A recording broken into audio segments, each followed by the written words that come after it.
On Sunday, December 7, 1941, Japan launched a sneak attack on the U.S. Pacific Fleet at Pearl Harbor, shattering the peace of a beautiful Hawaiian morning and leaving much of the fleet broken and burning. The destruction and death that the Japanese military visited upon Pearl Harbor that day, 18 naval vessels, including 8 battleships, sunk or heavily damaged, 188 planes destroyed, over 2,000 servicemen killed, were exacerbated by the fact that American commanders in Hawaii were caught by surprise. But that was not the case in Washington. Comprehensive research has shown not only that Washington knew in advance of the attack, but that it deliberately withheld its foreknowledge from our commanders in Hawaii in the hope that the surprise attack would catapult the U.S. into World War II. Oliver Lyttelton, British Minister of Production, stated in 1944, Japan was provoked into attacking America at Pearl Harbor. It is a travesty of history to say that America was forced into the war.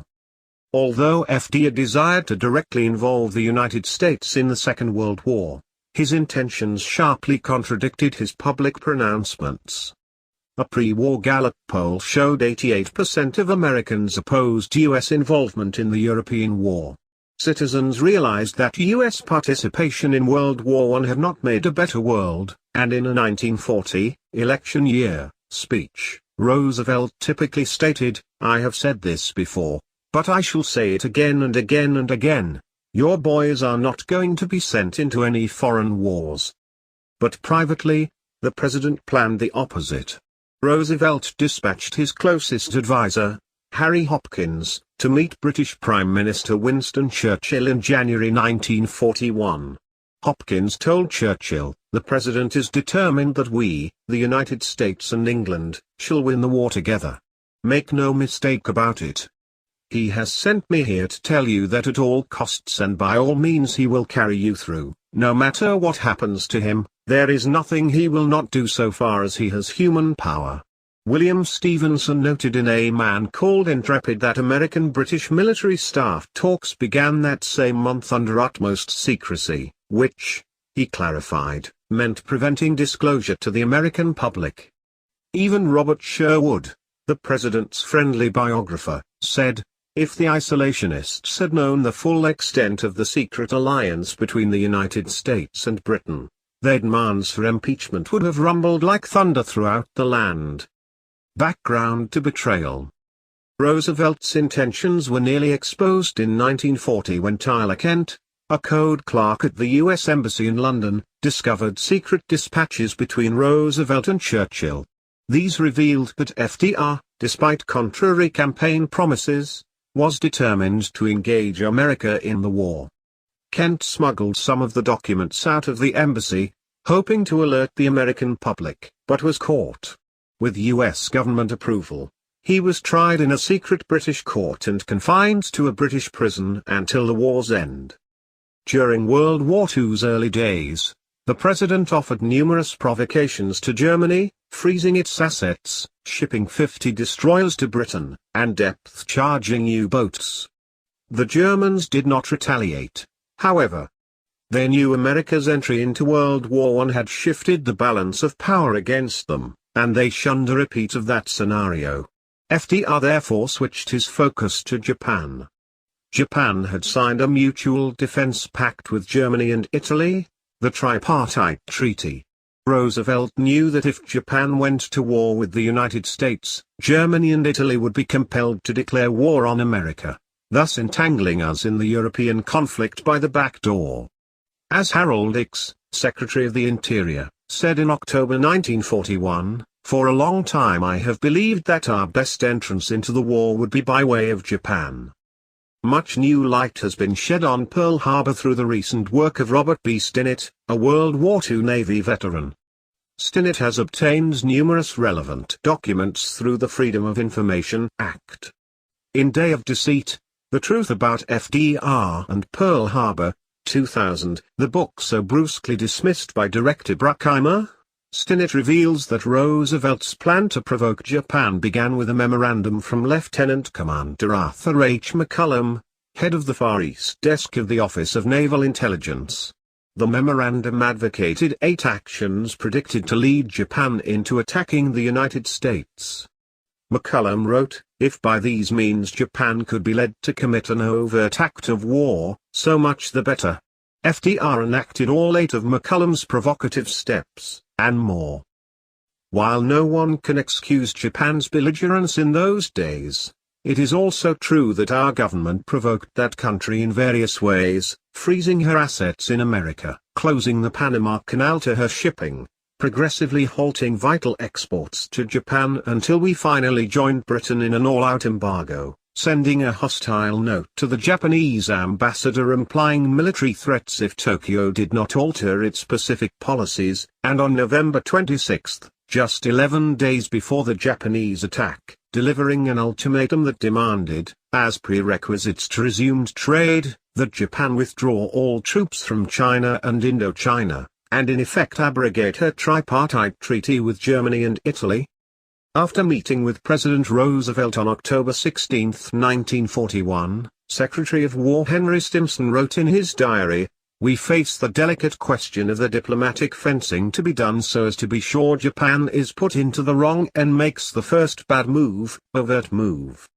On November 25, the day before the ultimatum was sent to Japan's ambassadors, Stimson wrote in his diary, "The question was how we should maneuver them, the Japanese, into the position of firing the first shot. The bait offered Japan was our Pacific Fleet." In 1940, Admiral J.O. Richardson, the fleet's commander, flew to Washington to protest FDR's decision to permanently base the fleet in Hawaii instead of its normal berthing on the U.S. West Coast. The admiral had sound reasons. Pearl Harbor was vulnerable to attack, being approachable from any direction. It could not be effectively rigged with nets and baffles to defend against torpedo planes, and in Hawaii it would be hard to supply and train crews for his undermanned vessels. Pearl Harbor also lacked adequate fuel supplies and dry docks, and keeping men far from their families would create morale problems. The argument became heated.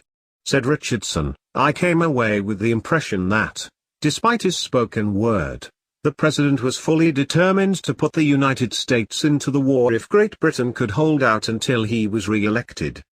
Richardson was quickly relieved of command.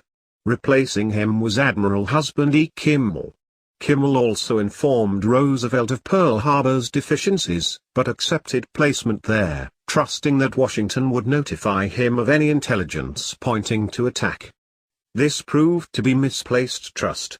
As Washington watched Japan preparing to assault Pearl Harbor, Admiral Kimmel, as well as his army counterpart in Hawaii, General Walter C. Short, were completely sealed off from the information pipeline. Prior knowledge. One of the most important elements in America's foreknowledge of Japan's intentions was our government's success in cracking Japan's secret diplomatic code known as Purple. Tokyo used it to communicate to its embassies and consulates, including those in Washington and Hawaii. The code was so complex that it was enciphered and deciphered by machine. A talented group of American cryptanalysts broke the code in 1940 and devised a facsimile of the Japanese machine. These, utilized by the intelligence sections of both the War and Navy departments, swiftly revealed Japan's diplomatic messages. The deciphered texts were nicknamed Magic. Copies of Magic were always promptly delivered in locked pouches to President Roosevelt, and the Secretaries of State, War, and Navy. They also went to Army Chief of Staff General George Marshall and to the Chief of Naval Operations, Admiral Harold Stark. However, although 3 purple decoding machines were allotted to Britain, none was sent to Pearl Harbor. Intercepts of ciphered messages radioed between Tokyo and its Honolulu consulate had to be forwarded to Washington for decrypting. Thus Kimmel and Short, the Hawaiian commanders, were at the mercy of Washington for feedback. A request for their own decoding machine was rebuffed on the grounds that diplomatic traffic was of insufficient interest to soldiers. How untrue that was! On October 9, 1941, the War Department decoded a Tokyo to Honolulu dispatch instructing the Consul General to divide Pearl Harbor into 5 specified areas and to report the exact locations of American ships therein. There is nothing unusual about spies watching ship movements, but reporting precise whereabouts of ships and dock has only one implication. Charles Willoughby, Douglas MacArthur's chief of intelligence, later wrote that the reports were on a grid system of the inner harbor with coordinate locations of American men of war. Coordinate grid is the classical method for pinpoint target designation. Our battleships had suddenly become targets. This information was never sent to Kimmel or Short. Additional intercepts were decoded by Washington, all within 1 day of their original transmission. November 5, Tokyo notified its Washington ambassadors that November 25 was the deadline for an agreement with the U.S. November 11, they were warned, the situation is nearing a climax, and the time is getting short. November 16, the deadline was pushed up to November 29. The deadline absolutely cannot be changed, the dispatch said. After that, things are automatically going to happen. November 29, the U.S. ultimatum had now been received. The ambassadors were told a rupture in negotiations was inevitable, but that Japan's leaders do not wish you to give the impression that negotiations are broken off. November 30, Tokyo ordered its Berlin embassy to inform the Germans that the breaking out of war may come quicker than anyone dreams. December 1, the deadline was again moved ahead. To prevent the United States from becoming unduly suspicious, we have been advising the press and others that the negotiations are continuing. December 1-2, the Japanese embassies in non-Axis nations around the world were directed to dispose of their secret documents and all but one copy of their codes. This was for a reason easy to fathom. When war breaks out, the diplomatic offices of a hostile state lose their immunity and are normally overtaken. One copy of code was retained so that final instructions could be received, after which the last code copy would be destroyed.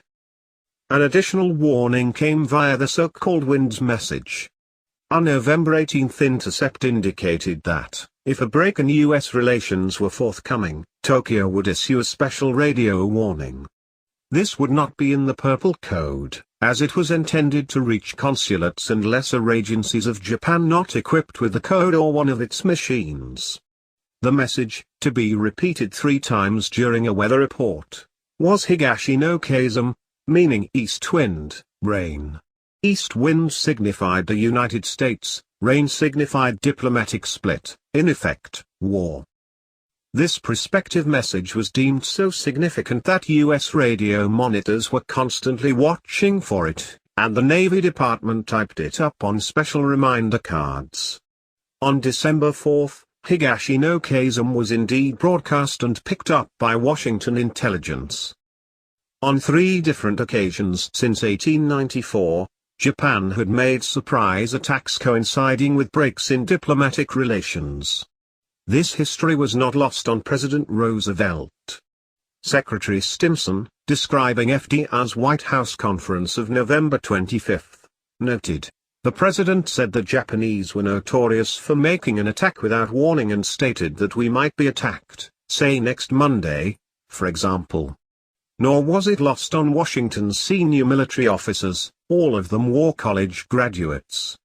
As Robert Stinnett has revealed, Washington was not only deciphering Japanese diplomatic messages, but naval dispatches as well.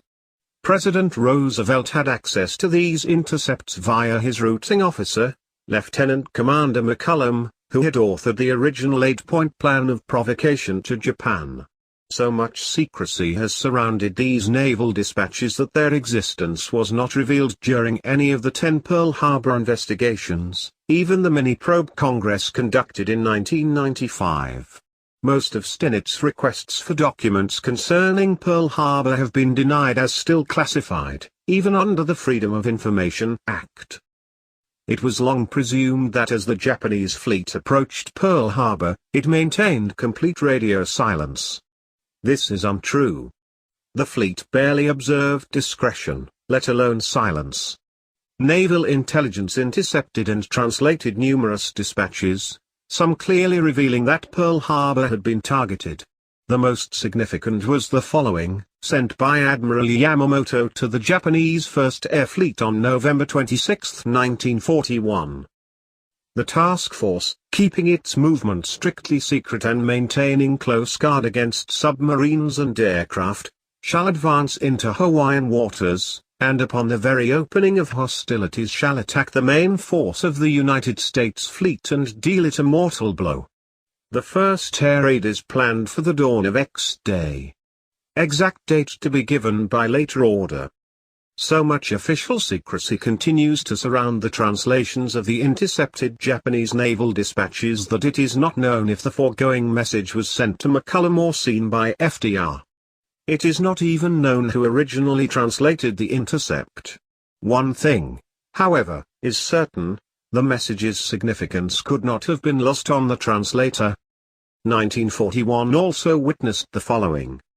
On January 27, our ambassador to Japan, Joseph Grew, sent a message to Washington stating, "The Peruvian minister has informed a member of my staff that he has heard from many sources, including a Japanese source, that in the event of trouble breaking out between the United States and Japan, the Japanese intended to make a surprise attack against Pearl Harbor with all their strength." On November 3, still relying on informants, Grew notified Secretary of State Cordell Hull, "War with the United States may come with dramatic and dangerous suddenness." He sent an even stronger warning on November 17. Congressman Martin Dies Woodwright. Early in 1941 the Dies Committee came into possession of a strategic map which gave clear proof of the intentions of the Japanese to make an assault on Pearl Harbor. The strategic map was prepared by the Japanese Imperial Military Intelligence Department. As soon as I received the document I telephoned Secretary of State Cordell Hull and told him what I had. Secretary Hull directed me not to let anyone know about the map and stated that he would call me as soon as he talked to President Roosevelt. In about an hour he telephoned to say that he had talked to Roosevelt and they agreed that it would be very serious if any information concerning this map reached the news services. I told him it was a grave responsibility to withhold such vital information from the public. The Secretary assured me that he and Roosevelt considered it essential to national defense. Duško Popov was a Yugoslav who worked as a double agent for both Germany and Britain. His true allegiance was to the Allies. In the summer of 1941, the Nazis ordered Popov to Hawaii to make a detailed study of Pearl Harbor and its nearby airfields. The agent deduced that the mission betokened a surprise attack by the Japanese. In August, he fully reported this to the FBI in New York. J. Edgar Hoover later bitterly recalled that he had provided warnings to FDR about Pearl Harbor, but that Roosevelt told him not to pass the information any further and to just leave it in his, the president's, hands. Kim Il-sung, of the Sino-Korean People's League, received definite word from the Korean underground that the Japanese were planning to assault Hawaii before Christmas. In November, after getting nowhere with the State Department, Han convinced Iowa Senator Guy Gillette of his claim's merit. Gillette briefed the president, who laconically thanked him and said it would be looked into.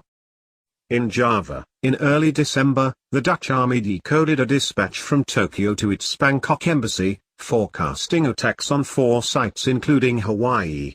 The Dutch passed the information to Brigadier General Elliot Thorpe, the U.S. military observer. Thorpe sent Washington a total of 4 warnings. The last went to General Marshall's intelligence chief. Thorpe was ordered to send no further messages concerning the matter. The Dutch also had their Washington military attaché, Colonel Weigeman, personally warn General Marshall. Captain Johan Raneft, the Dutch naval attaché in Washington, who was awarded the Legion of Merit for his services to America, recorded revealing details in his diary. On December 2, he visited the Office of Naval Intelligence, ONI. Raneft inquired about the Pacific. An American officer, pointing to a wall map, said, This is the Japanese task force proceeding east. It was a spot midway between Japan and Hawaii. On December 6, Raneft returned and asked where the Japanese carriers were. He was shown a position on the map about 300–400 miles northwest of Pearl Harbor. Raneft wrote, "I ask what is the meaning of these carriers at this location," whereupon I received the answer that it is probably in connection with Japanese reports of eventual American action. I myself do not think about it because I believe that everyone in Honolulu is 100% on the alert, just like everyone here at ONI. On November 29, Secretary of State Cordell Hull secretly met with freelance newspaper writer Joseph Ulb. Ulb had formerly held several posts in the Roosevelt administration. Hull knew him and felt he was one newsman he could trust. The Secretary of State handed him copies of some of the Tokyo intercepts concerning Pearl Harbor. He said the Japanese were planning to strike the base and that FDR planned to let it happen. Hull made Ulb pledge to keep his name out of it, but hoped he could blow the story sky high in the newspapers. Ulb ran to the office of his friend Lyle Wilson, the Washington bureau chief of United Press. While keeping his pledge to Hull, he told Wilson the details and showed him the intercepts. Wilson replied that the story was ludicrous and refused to run it. Through connections, Ulb managed to get a hurried version onto UP's foreign cable, but only one newspaper carried any part of it. After Pearl Harbor, Lyle Wilson called Ulb to his office. He handed him a copy of FDR's just-released Day of Infamy speech. The two men wept. Ulb recounted his story in the History Channel documentary, Sacrifice at Pearl Harbor. The foregoing represents just a sampling of evidence that Washington knew in advance of the Pearl Harbor attack. For additional evidences, see Infamy, Pearl Harbor and its Aftermath by Pulitzer Prize-winning historian John Toland, and Day of Deceit, The Truth About FDR and Pearl Harbor by Robert Stinnett. So certain was the data that, at a private press briefing in November 1941, General George Marshall confidently predicted that a Japanese-American war would break out during the first 10 days of December. However, none of this information was passed to our commanders in Hawaii, Kimmel and Short, with the exception of Ambassador Grew's January warning, a copy of which reached Kimmel on February 1. To allay any concerns, Lieutenant Commander McCullum, who originated the plan to incite Japan to war, wrote Kimmel, "Naval intelligence places no credence in these rumors." Furthermore, based on known data regarding the present disposition and deployment of Japanese naval and army forces, no move against Pearl Harbor appears imminent or planned for in the foreseeable future. Sitting ducks. To ensure a successful Japanese attack, one that would enrage America into joining the war, it was vital to keep Kimmel and Short out of the intelligence loop. However, Washington did far more than this to facilitate the Japanese assault. On November 25, approximately 1 hour after the Japanese attack force left port for Hawaii, the U.S. Navy issued an order forbidding U.S. and Allied shipping to travel via the North Pacific. All trans-Pacific shipping was rerouted through the South Pacific. This order was even applied to Russian ships stocked on the American west coast. The purpose is easy to fathom. If any commercial ship accidentally stumbled on the Japanese task force, it might alert Pearl Harbor. As Rear Admiral Richmond K. Turner, the Navy's War Plans officer in 1941, frankly stated, "We were prepared to divert traffic when we believed war was imminent. We sent the traffic down via the Torres Strait, so that the track of the Japanese task force would be clear of any traffic." The Hawaiian commanders have traditionally been censured for failing to detect the approaching Japanese carriers. What goes unsaid is that Washington denied them the means to do so. An army marching overland toward a target is easily spotted. But Hawaii is in the middle of the ocean. Its approaches are limitless and uninhabited. During the week before December 7, naval aircraft searched more than 2 million square miles of the Pacific, but never saw the Japanese force. This is because Kimmel and Short had only enough planes to survey 1/3 of the 360-degree arc around them, and intelligence had advised, incorrectly, that they should concentrate on the southwest. Radar, too, was insufficient. There were not enough trained surveillance pilots. Many of the reconnaissance craft were old and suffered from a lack of spare parts. The commander's repeated requests to Washington for additional patrol planes were turned down. Rear Admiral Edward T. Layton, who served at Pearl Harbor, summed it up in his book "And I Was There." There was never any hint in any intelligence received by the local command of any Japanese threat to Hawaii. Our air defenses were stripped on orders from the Army Chief himself. Of the 12 B-17s on the island, only 6 could be kept in the air by cannibalizing the others for spare parts. The Navy has traditionally followed the rule that, when international relations are critical, the fleet puts to sea. That is exactly what Admiral Kimmel did. Aware that U.S.-Japanese relations were deteriorating, he sent 46 warships safely into the North Pacific in late November 1941, without notifying Washington. He even ordered the fleet to conduct a mock air raid on Pearl Harbor, clairvoyantly selecting the same launch site Admiral Yamamoto chose 2 weeks later. When the White House learned of Kimmel's move, it countermanded his orders and ordered all ships returned to dock, using the dubious excuse that Kimmel's action might provoke the Japanese. Washington knew that if the two fleets met at sea, and engaged each other, there might be questions about who fired the first shot. Kimmel did not give up, however. With the exercise cancelled, his carrier chief, Vice Admiral William Bull Halsey, issued plans for a 25-ship task force to guard against an enemy air and submarine attack on Pearl Harbor. The plan never went into effect. On November 26, Admiral Stark, Washington's Chief of Naval Operations, ordered Halsey to use his carriers to transport fighter planes to Wake and Midway Islands, further depleting Pearl Harbor's air defenses. It was clear, of course, that once disaster struck Pearl Harbor, there would be demands for accountability. Washington seemed to artfully take this into account by sending an ambiguous war warning to Kimmel, and a similar one to Short, on November 27.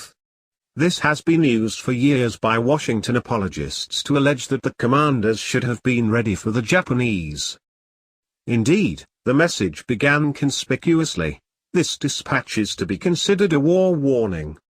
But it went on to state, "The number and equipment of Japanese troops and the organizations of naval task forces indicates an amphibious expedition against the Philippines, Tai-Okra Peninsula, or possibly Borneo.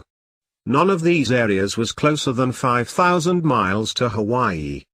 No threat to Pearl Harbor was hinted at."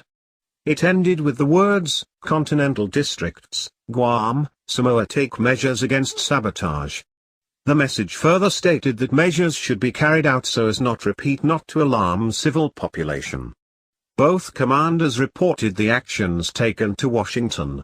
Short followed through with sabotage precautions, bunching his planes together, which hinders saboteurs but makes ideal targets for bombers, and Kimmel stepped up air surveillance and sub-searches. If their response to the war warning was insufficient, Washington said nothing.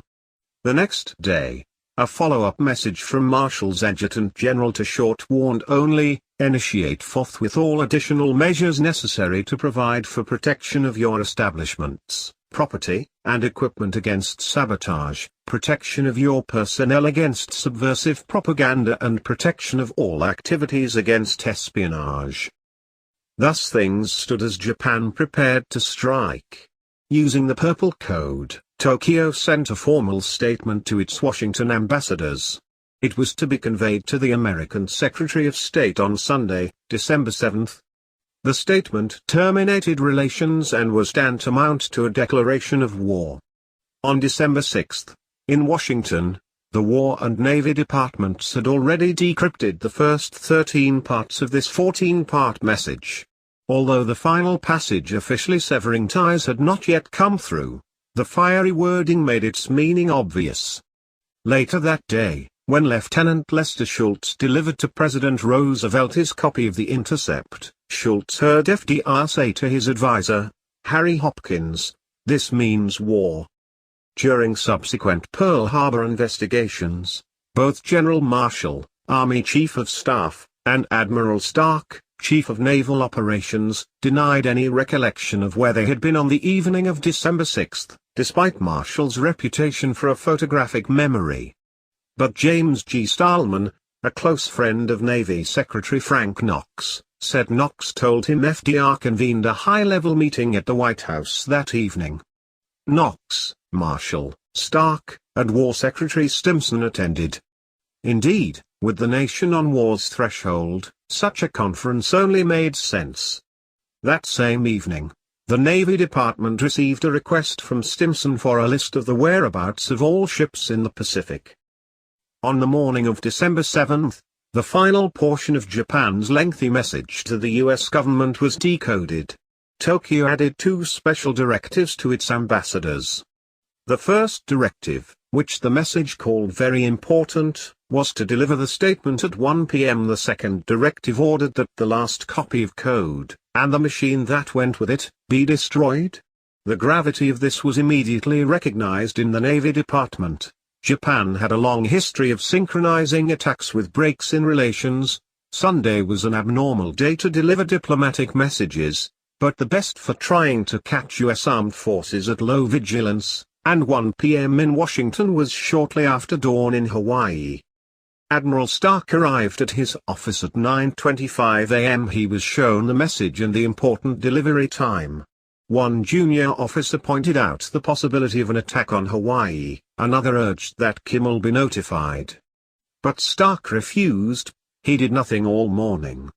Years later, he told the press that his conscience was clear concerning Pearl Harbor because all his actions had been dictated by a higher authority.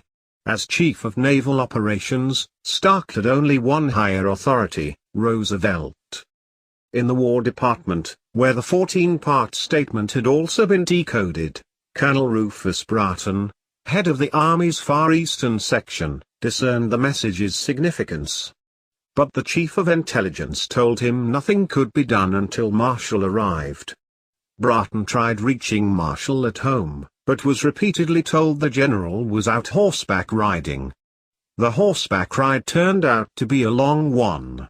When Bratton finally reached Marshall by phone and told him of the emergency, Marshall said he would come to the War Department. Marshall took 75 minutes to make the 10-minute drive. He didn't come to his office until 11:25 a.m., an extremely late hour with the nation on the brink of war. He perused the Japanese message and was shown the delivery time. Every officer in Marshall's office agreed these indicated an attack in the Pacific at about 1 p.m. EST. The general finally agreed that Hawaii should be alerted, but time was running out. Marshall had only to pick up his desk phone to reach Pearl Harbor on the Trans-Pacific Line. Doing so would not have averted the attack, but at least our men would have been at their battle stations. Instead, the general wrote a dispatch. After it was encoded, it went to the Washington office of Western Union. From there it was relayed to San Francisco. From San Francisco it was transmitted via RCA commercial radio to Honolulu. General Short received it 6 hours after the attack. 2 hours later it reached Kimmel. One can imagine their exasperation on reading it.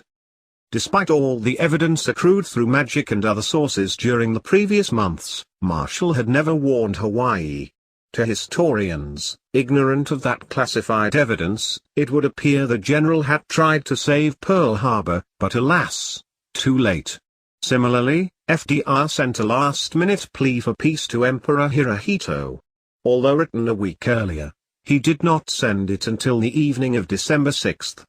It was to be delivered by Ambassador Grew, who would be unable to receive an audience with the emperor before December 8. Thus the message could not conceivably have forestalled the attack, but posterity would think that FDR, too, had made a valiant, last effort. The Roberts Commission, assigned to investigate the Japanese attack, consisted of personal cronies of Roosevelt and Marshall. The commission fully absolved Washington and declared that America was caught off guard due to dereliction of duty by Kimmel and Short. The wrath of America for these two was exceeded only by its wrath for Tokyo. To this day, many believe it was negligence by the Hawaii commanders that made the Pearl Harbor disaster possible. Though a major exposer of the Pearl Harbor conspiracy, Robert Stinnett is sympathetic regarding FDR's motives. He writes in his book, "As a veteran of the Pacific War, I felt a sense of outrage as I uncovered secrets that had been hidden from Americans for more than 50 years. But I understood the agonizing dilemma faced by President Roosevelt. He was forced to find circuitous means to persuade an isolationist America to join in a fight for freedom. In our view, a government that is allowed to operate in such fashion is a government that has embarked on a dangerous, slippery slope toward dictatorship." Nonetheless, Stinnett's position on FDR's motives makes